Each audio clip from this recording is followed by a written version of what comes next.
नमस्कार, मैं हूँ मनविंदर। एमबीएन नेटवर्क पे आप सभी लोगों का बहुत स्वागत है। अरविंद केजरीवाल की ज़मानत अंतरिम ज़मानत आगे बढ़ सकती है या वो जेल जाएँगे, इसी पर मैं बात करूँगी। लेकिन पहले आप ये समझ लीजिए कि वो जेल क्यों गए थे और ज़मानत कैसे मिली और ज़मानत के साथ-साथ उन्हें क्या डू एंड डोंट्स कोर्ट ने बताए थे और क्या उन्हें नहीं बोलना। अब केजरीवाल को कायदे से 2 जून की रोटी जो है, वो तिहाड़ जेल में ही खानी है। लेकिन वो एक अलग राग अलापना शुरू कर चुके हैं।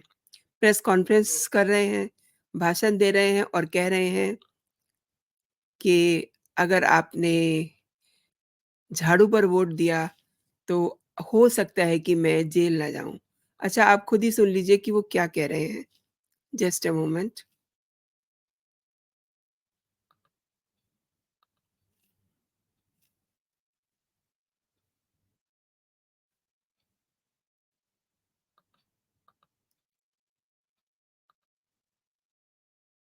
ये तो गलत काम है।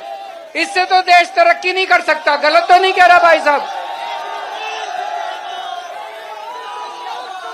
इसी तानाशाही को खत्म करना है। इसी तानाशाही को खत्म करना है कि नहीं करना है? अब 20 दिन के लिए भीड़ आया हूं। देखिए कितनी है, कह 200 रहे हैं लोग 20 जुड़े दिन हैं। बाद दोबारा जेल जाना पड़ेगा। लेकिन अगर आपने झाड़ू का बटन बहुत तेजी से दबा दिया तो फिर जेल नहीं जाना पड़ेगा दोबारा। तो ये महाशय कह रहे हैं कि अगर आपने झाड़ू पर बटन दबा दिया, तो फिर इन्हें जेल नहीं जाना पड़ेगा। यानी कि इनकी मंशा साफ दिख रही है, लेकिन जेल क्यों गए? ये कह रहे हैं कि इन्होंने अच्छे काम किए, इसलिए इन्हें जेल भेजा गया। अच्छा, कभी ऐसा होता है कि किसी ने अच्छे काम किए हों और उसे जेल भेजा गया हो? ऐसा तो कभी नहीं हुआ। इन्होंने क्या-क्या किया, नोबडी इवन कैन इमेजिन।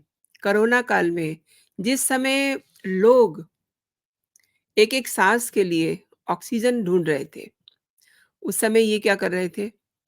उस समय इन्होंने दिल्ली आबकारी नीति 2021-2022 लागू की थी।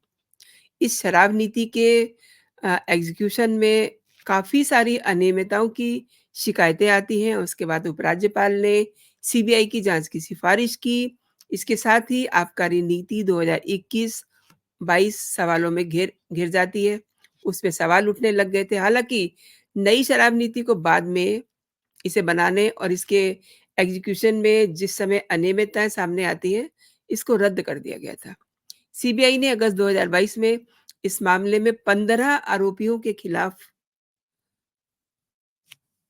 कथित उल्लंघन और शराब नीति के जो अंतर्गत गड़बड़ियाँ हुई थी, उनको लेकर के एफआईआर दर्ज की। बाद में सीबीआई ने पूरे मामले की जाँच की और उसके बाद ईडी ने पीएमएलए एक्ट के तहत मनी लॉन्ड्रिंग के एक मामले की जाँच शुरू कर दी।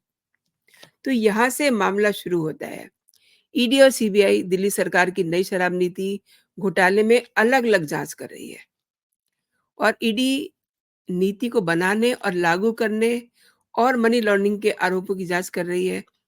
दूसरी तरफ सीबीआई की जाँच नीति बनाते समय हुई जो अनियमितताएँ हैं, उस पर फ़ोकस है।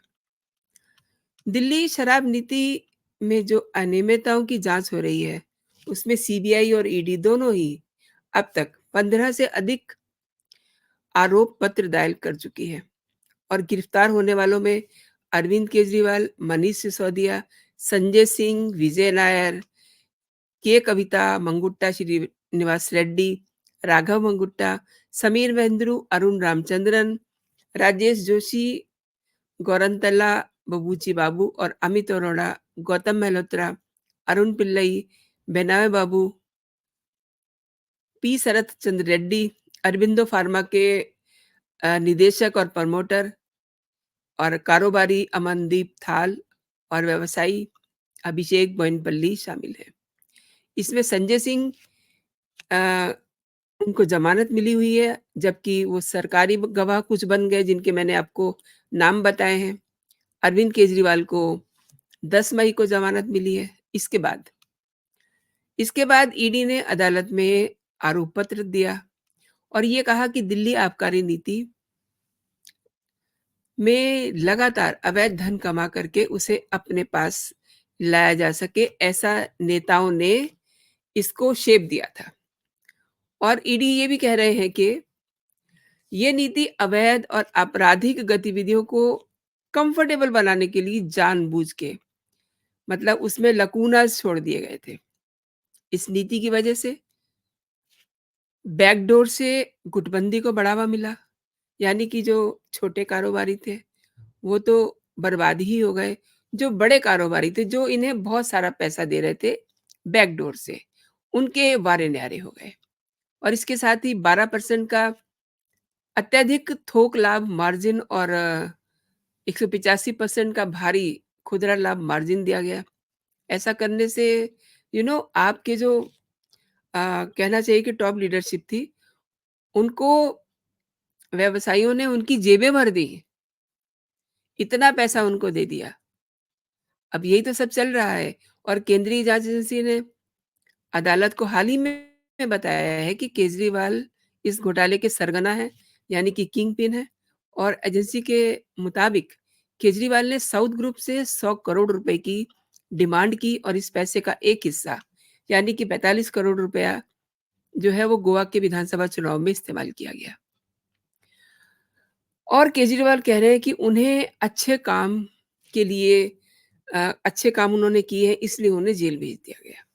तो ये जो मैंने आपको काम गिनाए हैं ना, वैसे बहुत सारे मेरे दर्शकों को ये पता है कि क्या घोटाले हुए हैं, लेकिन मैंने फिर से इनको इसलिए बताया क्योंकि केजरीवाल ने एक नई बहस शुरू कर दी है कि उन्होंने तो बहुत अच्छे काम किए हैं, स्कूल बनवाए हैं, मोहल्ला क्लिनिक बनवाए हैं, इसलिए उनको जेल भेज दिया गया है। देखिए, उनको अपने किसी भी केस से संबंधित कोई भी बयान देने के लिए, बात करने के लिए मना किया गया है।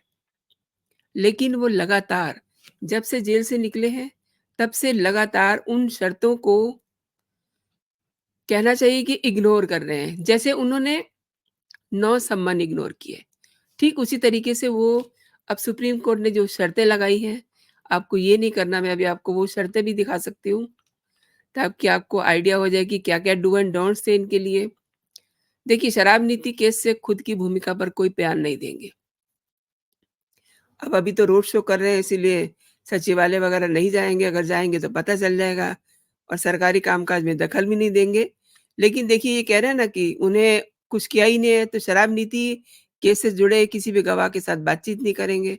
वो बातचीत कर किसी को पता ही नहीं चलेगी जब वो करेंगे। वो तो ये सब काम बहुत चोरी-छिपे से होंगे ना, ऐसे तो ये करेंगे नहीं। तो ये बहुत शातिराना तरीके से आगे बढ़ रहे हैं और धीरे-धीरे, धीरे-धीरे लोगों को बता रहे हैं कि अगर आपने मुझे वोट दिया, तो हो सकता है मैं जेल ना जाऊँ। इसका क्या मतलब हुआ? आपको जब 2 जून को तिहाड़ जेल में रिपोर्ट करना है, ये आपकी बेल में साथ में अटैच है क्लॉज़, तो आप कैसे नहीं जाएँगे? इतने ड्रामे कर रहे हैं, बात करते हैं कि ये क्या ड्रामा कर रहे हैं। केजरीवाल को you know out of the way जाकर के अंतरिम बेल मिली है, जो अपने आप में एक बहुत बड़ी चर्चा बन चुकी है। अभी तक आज तक कभी किसी को अच्छा इन्होंने इतने सारे काम किए, वो आज तक कभी किसी ने किए ही नहीं है। यानी कि ये जेल गए, लेकिन इन्होंने इस्तीफ़ा नहीं दिया। ऐसा कभी भारतीय इतिहास में नहीं हुआ कि कोई मुख्यमंत्री किसी वजह से जेल जाता है, तो वो पहले इस्तीफ़ा देके जाता है। इसके एग्ज़ाम्पल है हमारे सामने हेमंत सोरेन, लालू यादव। लालू यादव तो अपनी पत्नी को दे के गए थे अपनी सत्ता। ये अपनी पत्नी को सत्ता दे के नहीं जा सकते थे। क्यों नहीं इन्होंने ऐसा किया?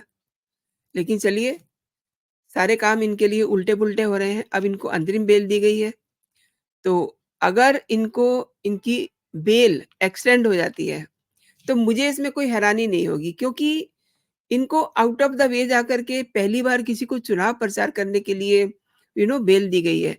और आपने सुना होगा कि बहुत सारे लोग जेल से चुनाव लड़ते हैं। उन लोगों को भी चुनाव प्रचार के लिए इजाज़त नहीं होती। इनको इजाज़त मिली है, बेल मिली है इनको, तो फिर ऐसी कोई बड़ी बात तो नहीं है कि इनकी बेल एक्सटेंड ना हो। और इनकी ड्रामेबाज़ी वो किसी से छिपी नहीं है। 25 तारीख को यानी कि 25 को चुनाव है दिल्ली में, 25 मई को। उसके बाद ये बीमार हो सकते हैं, इनकी शुगर बढ़ सकती है। अब चूँकि घूम रहे हैं तो इनको फूड पॉइज़निंग भी हो सकती है। व्हाटएवर जो भी बहाना ये बनाना चाहेंगे, तो ये बहुत ईज़िली उस बहाने को बना सकते हैं। आपको पता है ना इन्होंने क्या-क्या बहाने बनाए जिस समय इनको गिरफ्तार किया गया था। ये चाह रहे थे कि इनकी बीमारी का बहाना लेकर के इन्हें बेल मिल जाए। जब कुछ नहीं हुआ तो फिर ये खेल इनका चल गया, अंतरिम बेल का। और ये बेल तो ऐसी है कि इन्होंने इसके लिए अप्लाई भी नहीं किया था। तो कुछ बीमारी का बहाना करके ये अपना जो जिस तरीके से ये कह रहे हैं कि मैं अगर आप मुझे वोट देंगे तो हो सकता है फिर मैं जेल ना जाऊँ। तो या तो ये जेल अपना बेल को एक्सटेंड करने का सोचे बैठे हैं। इसमें इन्हें 1-2 दिन की मोहलत मिल सकती है, इससे ज़्यादा नहीं मिलेगी। लेकिन अंतरिम ज़मानत उसी हाल में दी जाती है जैसे कि किसी के यहाँ कोई शादी है या किसी की मृत्यु हो गई है और उसके क्रियाक्रम में शामिल होना है। अब इन्हें तो चुनाव प्रचार के लिए बेल मिली है, तो इनकी ज़मानत एक्सटेंड हो सकती है, ऐसा हो सकता है। लेकिन इसके बावजूद इन्हें जेल तो जाना ही पड़ेगा।